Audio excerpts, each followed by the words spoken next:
Assalamualaikum guys. Selamat datang ke dalam channel Venom Roblox Malaysia guys.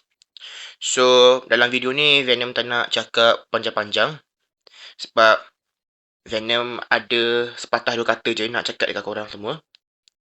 Kepada korang semua dah tahu, tahun ni adalah tahun 2026 dan sekarang ni Venom sudah masuk ke tingkatan 5.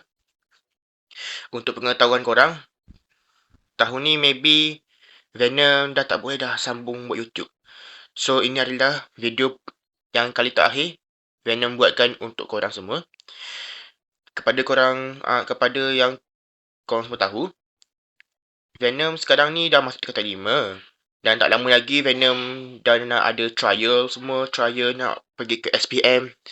Jadi Venom dah tak ada masa dah nak buat konten, nak buat YouTube semua ni. So guys, Venom nak minta maaf sangat-sangat. Venom kena fokuskan untuk study. So, kepada korang semua yang support Venom selama ni, Venom nak cakap terima kasih banyak-banyak kepada korang semua. Okay, jadi Venom tak nak cakap panjang sangat. Okay, nanti kalau Venom dah habis SPM semua ni, mungkin nanti Venom akan sambung buat konten pasal gaming ni. Okay guys, so bye-bye dan Assalamualaikum.